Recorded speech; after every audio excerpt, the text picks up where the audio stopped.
Hello बच्चों। तो आप सभी लोगों का स्वागत है आज के इस पहले कैप्सूल क्लास में। और आज के पहले कैप्सूल क्लास की शुरुआत हम लोग फिजिक्स के साथ करने वाले हैं।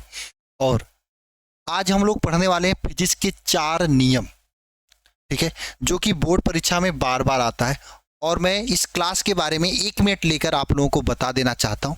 ये क्लास आज से हम लोग इसलिए शुरू कर रहे हैं ताकि आपको बोर्ड में 95 प्लस दिला सकें। अच्छा, ये क्लास डेली आपकी सुबह में 6 बजे होगी, यानी रोज सुबह 6 बजे होगी, ठीक है, रोज सुबह 6 बजे होगी, सुबह 6 बजे होगी, ठीक है। अच्छा, इस क्लास में आपको ये नहीं केवल फिजिक्स की क्लास होगी, नहीं, इसमें किसी दिन आपकी फिजिक्स की क्लास होगी, जैसे आज फिजिक्स की हुई तो कल केमिस्ट्री की हो सकती है।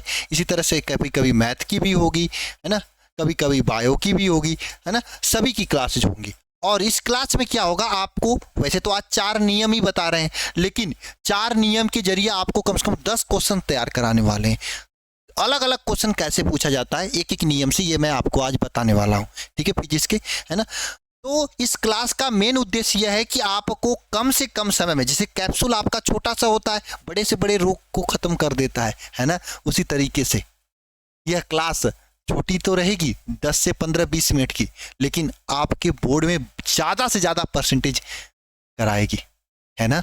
इसमें क्या होगा, डेली आपको कम से कम 5 से लेकर 10 क्वेश्चंस कवर करने वाले हैं हम लोग। देखो, 5 से 7 प्रश्न आपको कराएंगे, लेकिन 5 से 7 प्रश्न के जरिए आपके कम से कम, है ना, 5 से 7 प्रश्न कराएंगे आपको, ठीक है ना, डेली। और इस 5 से 7 प्रश्न अगर आप डेली कर रहे हो, महीने में 1 महीने की बात ले लो, 30 दिन कर रहे हो, तो कितना हो जाएगा, कम से कम 200 से मतलब 150 से 200 क्वेश्चन हो जाएगा, 150 से 200 क्वेश्चन तैयार हो जाएगा, ठीक है, इतना क्वेश्चन आपका तैयार हो जाएगा। लेकिन एक प्यारे बच्चे, एक बात मैं बता देना चाहता हूँ, जो भी क्वेश्चन होगा तो उसको हम लोग डिटेल पूर्वक समझाएंगे, मतलब विस्तार पूर्वक समझाएंगे। तो उससे क्या होगा, 150 से 200 क्वेश्चन के जरिए आपका कम 700 से 800 क्वेश्चन तैयार हो जाएगा, है ना। एक क्वेश्चन, एक प्रश्न में 3-3 4-4 क्वेश्चन कैसे बनते हैं, पूरा आपको दिखाएंगे, पूरा समझाएंगे।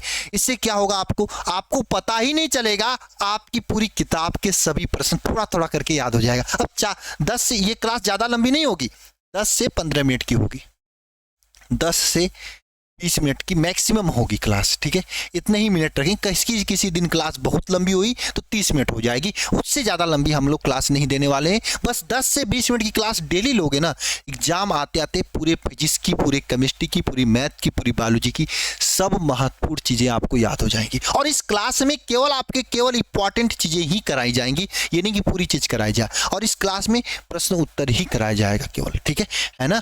ये टॉपर बनाने के लिए बहुत ही ज़बरदस्त क्लास है, और पिछले साल बहुत सारे टॉपर्स इस क्लास को लिए थे, और बाद में वो कैप्सूल क्लास के बारे में जब हम भी उनके यहाँ मिलने के लिए गए तो लोग बता रहे थे। अब आप लो और टॉपर बनो सभी लोग, ठीक है ना, मेहनत करो सभी लोग, ठीक है। तो चलो शुरुआत करते हैं हम लोग फिजिक्स के 4 नियम से। कल हम नेक्स्ट क्लास में नेक्स्ट सब्जेक्ट लेंगे, इसी तरीके से करते रहेंगे, ठीक है। तो देखो, सबसे पहला, आज आप लोग जब फिजिक्स पढ़ते हो तो सबसे पहले आपको आवेश संरक्षण का नियम मिलता है। तो आवेश संरक्षण का नियम आपकी एग्जाम में पूछा जाता है, और इस क्लास की शानदार बात यह है कि आपको कमेंट बॉक्स में ज़्यादा जवाब देना है, आपको नोट्स नहीं बनाना है, ठीक है। अब ये क्वेश्चन अगर आपको आ रहा है तो फटाफट कमेंट में लिख डालो, इससे याद हो जाएगा आपको, है ना, ठीक है। फटाफट कमेंट में लिख डालो, ठीक है। आवेश संरक्षण का नियम क्या होता है बताओ सभी लोग, फटाफट कमेंट बॉक्स में कमेंट करके बोलो। देखो, आवेश संरक्षण के नियम के अनुसार किसी भी निकाय पर, किसी भी विलगित विलगित विलगित का मतलब क्या होता है, देखो, है ना। अब आपको मैं यहाँ पे विलगित का मतलब क्या होता है ध्यान से समझना। विलगित विलगित विलगित होगा, विलगित विलगति गीत विलगित का मतलब क्या होता है कि सबसे अलग, है ना। जैसे आइसोलेट इसको इंग्लिश में बोला जाता है। देखो, मैं आपको किताबी लैंग्वेज अब याद कराने जा रहा हूँ, क्यों, क्योंकि एग्जाम में अगर किताबी लैंग्वेज लिखोगे तो एग्जामिनर को लगेगा बच्चा कितना बेहतरीन है, कितना अच्छा इसका लैंग्वेज है ना।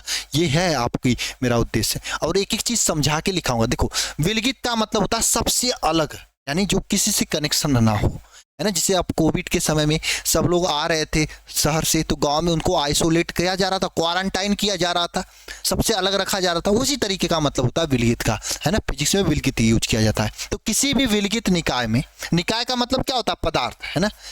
निकाय निकाय निकाय पर क्या होता है, कुल आवेश है ना, कुल आवेश क्या होता है, हमेशा संरक्षित होता है ना, संरक्षित होता है, क्या होता है, हमेशा संरक्षित होता है। अर्थात अर्थात आवेश को नहीं उत्पन्न किया जा सकता है और नहीं नष्ट किया जा सकता है, केवल एक रूप से दूसरे रूप में परिवर्तित किया जा सकता है ना। क्या लिखोगे, केवल एक रूप से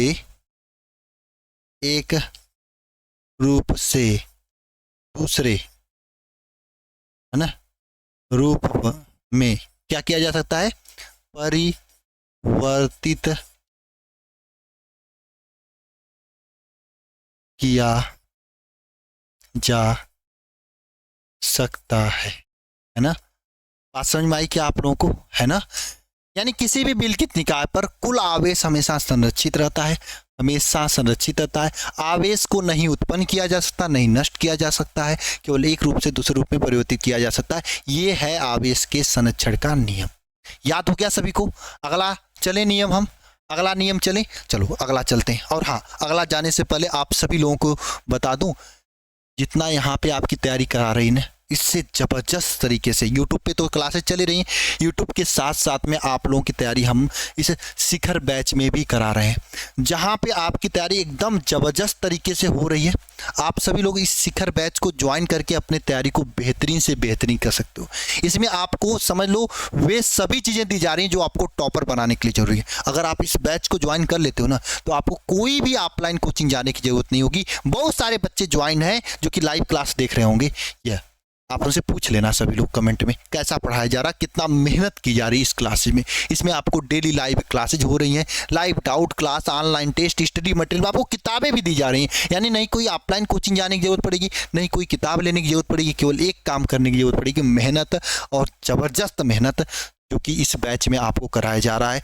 6 से 7 घंटे आपकी क्लासेज ली जा रही हैं टॉपर बनाने के लिए। जो भी चीज़ें जरूरी है, जैसे महत्व प्रश्न, मॉडल पेपर, गेस्ट पेपर, पिछले 5 साल के महत्व प्रश्न, सब कुछ इसमें दिया जा रहा है। आप alpha institute pro app download करके ज्वाइन कर सकते हो, या फिर ये नंबर है 930 577 1375, इस पर कॉल करके भी आप जानकारी ले सकते हो, देख सकते हो कैसे पढ़ाया जा रहा है, उसके बाद अपनी तैयारी को ज़बरदस्त शुरू कर सकते हो। ठीक है, तो आप ज्वाइन करके अपनी तैयारी को बेहतरीन भी कर सकते हो। जिसको भी ज्वाइन करना है बिना लेट किए ज्वाइन कर लीजिए, क्योंकि बहुत ही जल्दी आपकी इसमें चैप्टर 1 से रिवीजन क्लासेस शुरू होने जा रही हैं, है ना, दोबारा से पढ़ाया जाने जा रहा है। तो आप पहले ज्वाइन किए रहोगे तो चीज़ों को समझकर दोबारा से पढ़ लोगे, है ना, बहुत ही ज़बरदस्त तरीके से। ठीक है, चलिए नेक्स्ट क्वेश्चन पे चलते हैं, गुलाम के नियम पर, है ना। गुलाम का नियम किसे कहते हैं, इसको पढ़ते हैं। बताओ, देखो गुलाम का नियम क्या होता है, किसी 2 आवेश यहाँ पे है ना, यह आवेश मान लो आपका Q1 है, दूसरा आवेश मान लो यहाँ पे Q2 है ना, इसके बीच की दूरी क्या है, R है ना। तो कूलाम का नियम क्या कहता है, किन्हीं 2 बिंदु आवेश के मध्य कार्य करने वाला आकर्षण तथा प्रतिकर्षण बल आवेशों के गुणनफल के अनुक्रमानुपाती तथा उनके मध्य के दूरी के वर्ग के व्युत्क्रमानुपाती के बराबर होता है। ये कूलाम का नियम कहता है। क्या कहता है कूलाम का नियम, बताओ। किन्हीं 2 आवेशों के मध्य कार्य करने वाला आकर्षण तथा कार्य करने वाला वैद्युत बल लिख लो ना, वैद्युत बल क्या होता है प्यारे बच्चे, आवेशों के गुणनफल के अनुक्रमानुपाती तथा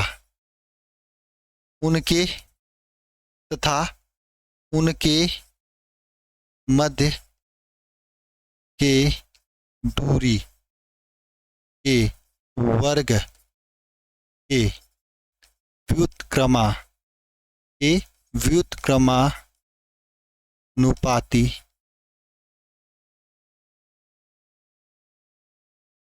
के बराबर होता है ना।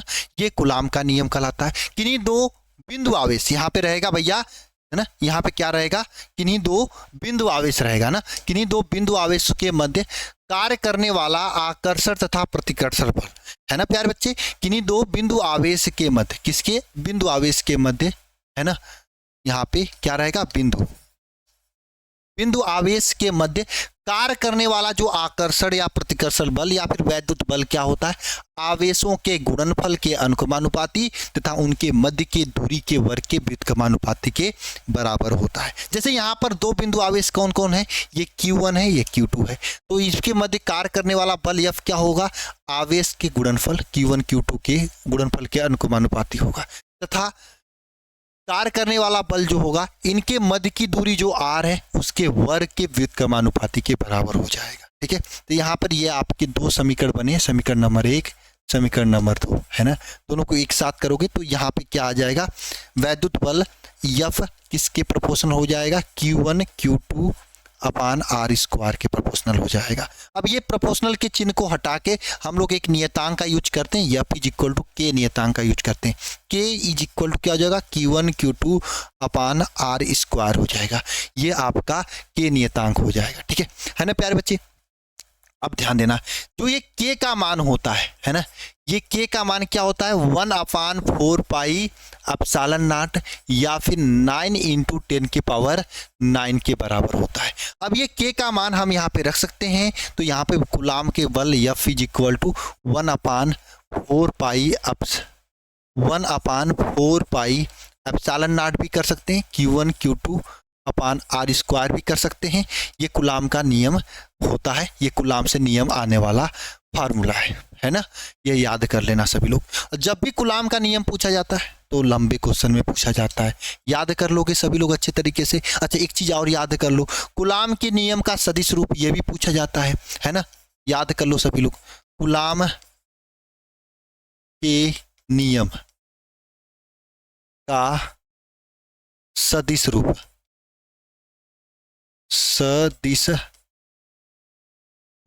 है ना, कूलाम के नियम का सदिश रूप क्या होता है, ध्यान से समझना।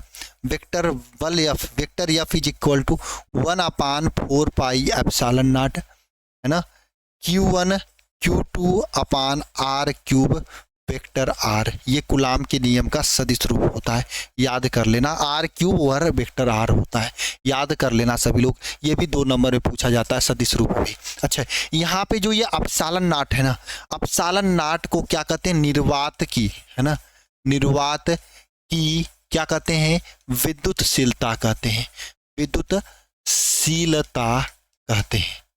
एप्सिलॉन नॉट को क्या कहते हैं, निर्वात की विद्युतशीलता है कहते हैं। ठीक है ना प्यारे बच्चे, ये आपको पूरा याद होना चाहिए अच्छे तरीके से, है ना, अच्छे तरीके से। कूलाम के नियम में इतना आपको लिख के आना है ना। अब अगर कूलाम का नियम एग्जाम में पूछे तो एक सदिश रूप इसका अपने से लिख देना, ताकि एग्जामिनर को लगे कि आपको आता है एग्जामिनर से अच्छा, है ना। चलो जी, यहाँ पे हो गया सभी को तैयार कूलाम का नियम। इसी तरीके से आपको एक एक चीज, अभी तो आपको लग रहा है सर ये सब तो पढ़े हैं, याद है, इसी तरीके से पूरे फिजिक्स की चीज़ों को याद कराते रहेंगे, केमिस्ट्री की चीज़ों को याद कराते रहेंगे। एक दिन फिजिक्स की क्लास तो एक दिन केमिस्ट्री की, एक दिन मैथ की तो एक दिन बायो की, इस तरीके से होता रहेगा इसी में, है ना। टेंशन नहीं लेना है, केवल मेहनत करना है टॉपर बनने के लिए। ठीक है, चलो नेक्स्ट नियम पढ़ते हैं, गॉस का नियम। ये तो सभी को आता होगा, एक बार कमेंट करो जिसको आता है, बिल्कुल जिसको भी आता है ये गॉस का नियम एक बार कमेंट करेगा, है ना। एकदम याद करना है, रट के जाना है, क्योंकि टॉपर बनना है ना। चलिए बताओ गॉस का नियम क्या होता है, बताओ बताओ गॉस का नियम किसे कहते हैं। बताओ सभी लोग। देखो गॉस के नियम के अनुसार क्या होता है, किसी बंद पृष्ठ, किसी बंद पृष्ठ से होकर जाने वाली जो वैद्युत फ्लक्स होता है, वैद्युत फ्लक्स होता है, वैद्युत फ्लक्स, फ्लक्स है ना, वैद्युत फ्लक्स क्या होता है, पृष्ठ में उपस्थित, पृष्ठ में उपस्थित कुल आवेश का 1/ε0 गुना होता है ना, गुजरने वाला जो वैद्युत फ्लक्स होता है ना, कुल आवेश का 1/ε0 गुना होता है। ये आपका किसका नियम है, गॉस का नियम है। ये सभी नियम बार बार पूछा जाता है एग्जाम में, समझ लो इसमें से कोई ना कोई एक नियम तो जरूर रहने वाला है ना। देखो इसमें क्या है, Q1 Q2 Q3 Q4 इस तरह से यन आवेश है, Qn आवेश है ना। तो वैद्युत फ्लक्स फाई क्या हो जाएगा बताओ, कुल आवेश जो है, यानी कुल आवेश जो है, कुल आवेश, पूरा आवेश, कुल आवेश, कुल आवेश जितने सभी का अपान अपसालन नाट गुना, यानी जितने भी इसमें आवेश उपस्थित हैं उसका 1/ε0 गुना, ये आपका गॉस का नियम कहलाता है। ये पूरा सिस्टम हो गया, यानी किसी भी बंद पृष्ठ से होकर गुजरने वाला जो वैद्युत फ्लक्स होता है, पृष्ठ में उपस्थित कुल आवेश का क्या होता है, 1/ε0 गुना होता है। ठीक है, याद कर लो सभी लोग, है ना, एकदम रट लो, किसी को भूलना नहीं है, एक एक चीज करके रटना, याद होना चाहिए। ठीक है, एकदम जबरदस्त और शानदार तरीके से, है ना। चलो जी भैया, एकदम अच्छे तरीके से याद हो गया। अब चलो, है ना, ये चौथे नियम की तरफ हम जा रहे हैं, और चौथा नियम आपके लिए ये रहा और मोस्ट इंपॉर्टेंट नियम है, और ये VVIMP नियम है। और ये चौथा नियम के बारे में हम लोग, आपको तो वैसे कभी न कभी तो पढ़ाया ही होगा, आप लोगों ने पढ़ा ही होगा, अब आपके लिए काम करना है। देखो इस क्लास में आपको अभी तो आज एक ही होमवर्क मिला है, लेकिन आपको दिन में 2-3 होमवर्क डेली दिया जाएगा, आपको करना पड़ेगा। आज के लिए यह होमवर्क है, आपको यह होमवर्क यह है कि यह जो चौथा नियम है किरचॉफ का नियम, इसको आपको लिखना है। कैसे लिखना है, लिखना है कहाँ पे लिखना है, अपने कॉपी पे लिखना है, लिखना है। देखो भाई भूलना मत, कॉपी पे लिखना, भले ही आप कॉपी देख के लिखना, नोट्स देख के लिखना, कोई टेंशन नहीं, लेकिन कॉपी पे लिखना। लिखने के बाद सुन लो ध्यान से, लिखने के बाद क्या करना है देख लो। आपको पहली बात 2 जगह पर, एक तो मैं आपको टेलीग्राम नंबर बता रहा हूं अपना, ठीक है, 930 577 1375, इस नंबर पर, है ना, इस नंबर पर सुबह 8 बजे से पहले, 8 बजे से पहले ना, 8 बजे से पहले सेंड करना है। 930 577 1375 वाले नंबर पे व्हाट्सएप नहीं करना है, व्हाट्सएप करोगे तो व्हाट्सएप मेरे पास नहीं होता है, आपको टेलीग्राम करना है, टेलीग्राम करना है। ठीक है, व्हाट्सएप नहीं करना है, टेलीग्राम करना है। या फिर आप अगर इंस्टाग्राम चलाते हो तो इंस्टाग्राम पे भी भेज सकते हो, है ना। मैं इंस्टाग्राम आईडी मुझे तो याद नहीं है, लेकिन मैं लिख देता हूँ यहाँ पे देख के, है ना। आप वैसे इंस्टाग्राम पे सर्च करोगे अल्फा इंस्टीट्यूट मिल ही जाएगा, लेकिन फिर भी इंस्टाग्राम आईडी लिख देता हूँ।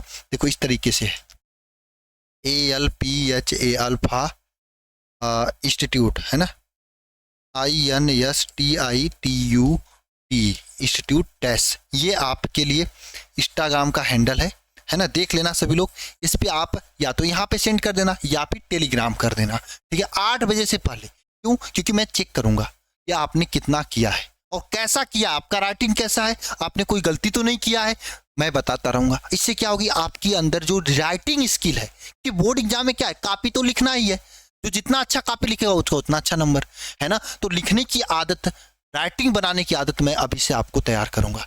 मैंने बोला ना, पूरा जबरदस्त तैयारी आपको यहाँ पे हर एक एंगल से आपको तैयार करने का काम कर रहे हैं, है ना। तैयारी भी कराई जा रही, अब लिखने की प्रैक्टिस भी इसमें हो जाएगी आपकी, है ना। भेज दिया करना, मैं आपकी कॉपी को देखूंगा, मुझे जो भी चेंजमेंट आएगा मैं पर्सनली आपको वॉइस मैसेज बोल के वहाँ पे भेज दूंगा, है ना। ये काम करना है आपके लिए, ये होमवर्क है आपका, है ना। ठीक है, इसके साथ में एक और होमवर्क है आप लोगों के लिए, है ना। होमवर्क ये लिखना है, कमेंट बॉक्स में आंसर देना इसका, एप्सिलॉन नॉट का मान क्या होता है। एप्सिलॉन नॉट का मान तथा मात्रक